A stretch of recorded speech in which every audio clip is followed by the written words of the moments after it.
I've had so many people talk about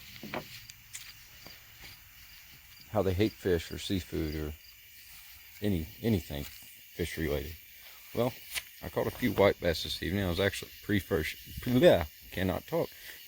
for a bass tournament this weekend, and I got into some whites. Just got 4 decent ones. They actually ain't dead. They're just, I don't know. They're calm. We'll say that. As you can see, they're all still swimming and everything. But anyway, we're gonna clean these suckers one at a time, and I'm gonna show everybody what I do to my fish to make them, even a white bass, taste super good. It's all in how you prepare them and how you take care of your meat, just like with a deer or a turkey or anything really. I'll start with this guy over here. He's moving the least. We'll take him over there, and they're all pretty much the same size. It's like 25 foot of water and huge school white bass. I couldn't resist. I had to throw some little swim baits in there. Did pretty good.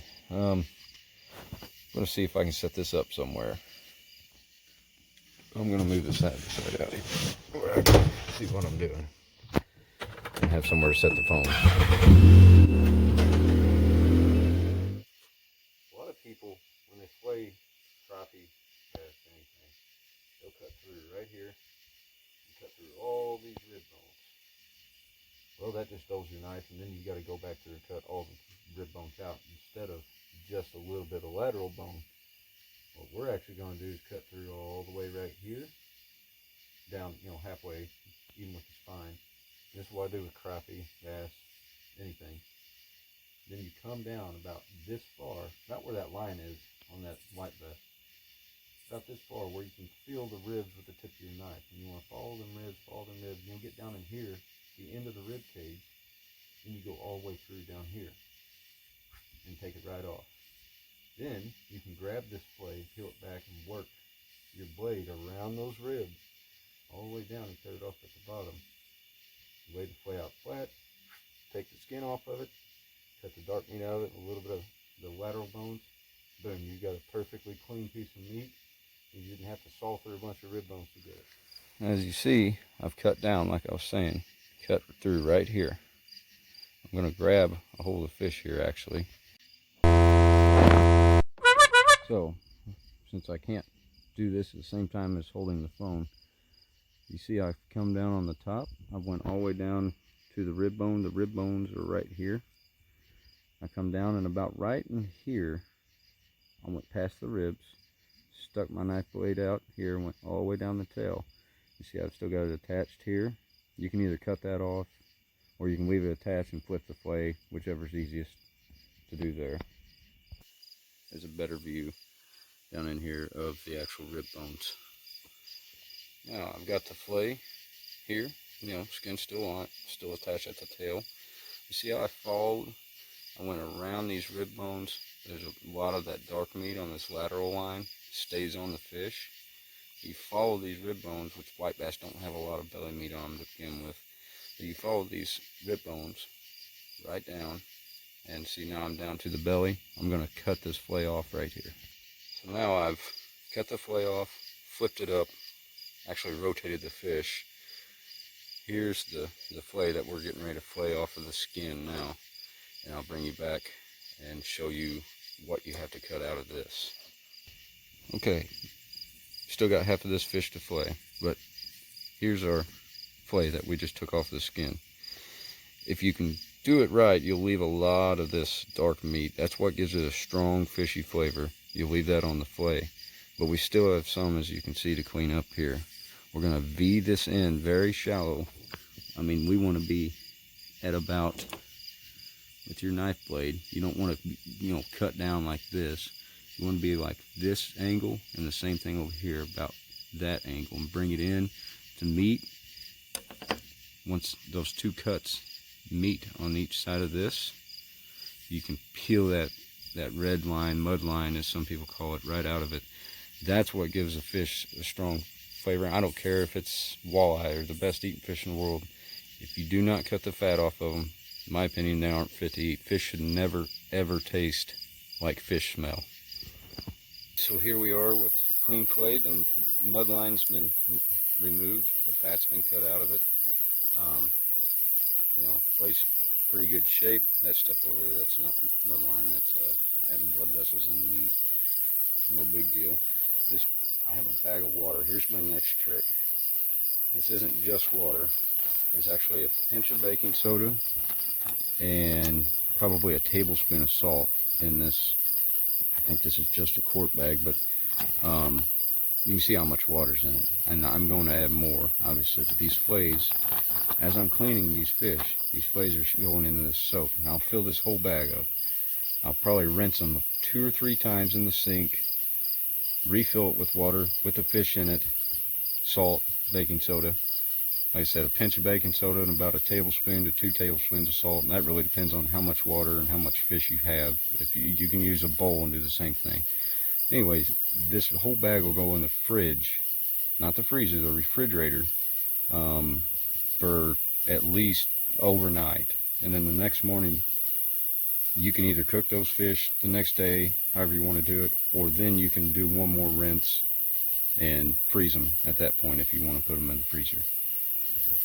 Well, I'm going to get back to this and got some more fish to clean here. Here's a better view of that mud vein. This is the other side of that fish, the other fillet. I V'd it.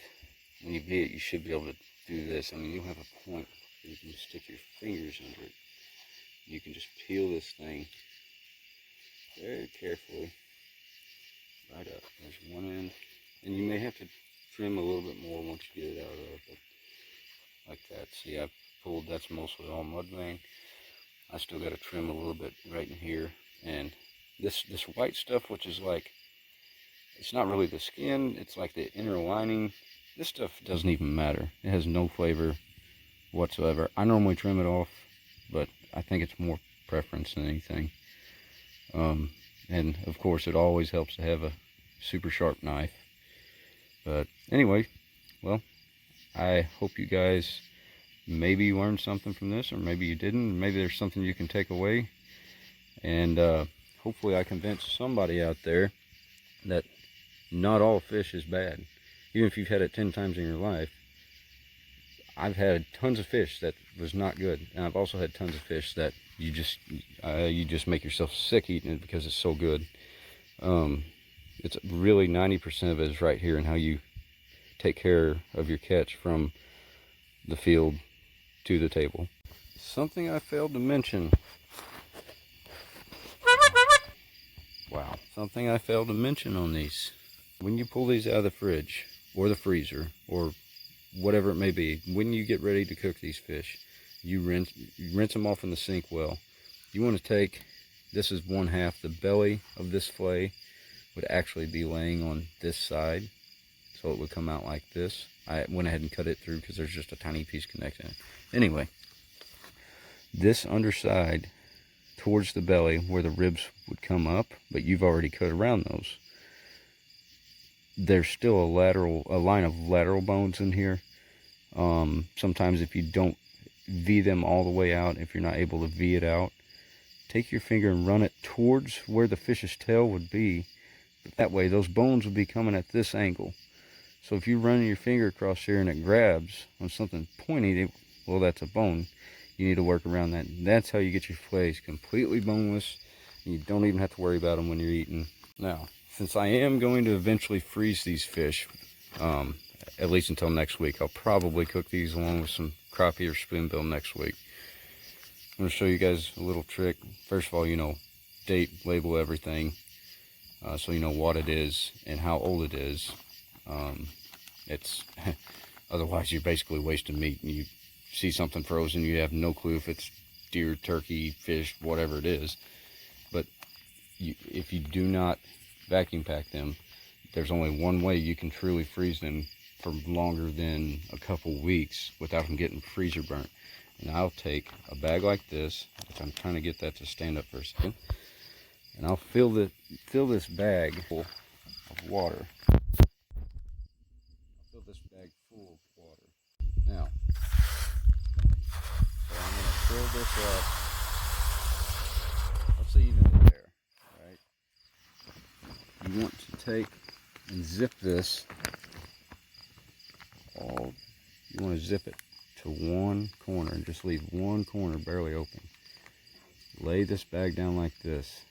You can do this over a sink or whatever.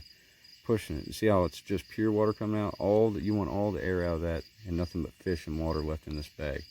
When you get it down like this, then you take and you seal that last little bit. And you have nothing but water.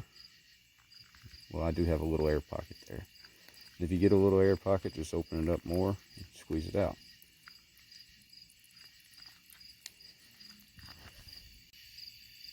Now, nothing but water and fish in this bag. There's no air pockets. But if you freeze these fish in water, it takes a little bit longer to thaw them out, but you can just take and put them in a bowl of, like, cool water. Let them sit there and soak for about an hour. You can put them in warm water even. I wouldn't put hot water per se in there, because you can actually, really hot water, you can partially cook some of the fillets and totally mess it all up. But if you put some warm or room temperature water, put it in a bowl, let it sit there and soak for, depending on how warm your water is, an hour or two before you're ready to prep and cook these, and you're good to go. And these fish will be just as fresh as when you froze them. Now we're going to take our bucket of fish scraps. We're going to haul them down the road and feed the coons and the possums and bears or mountain lions or whatever the heck's out there.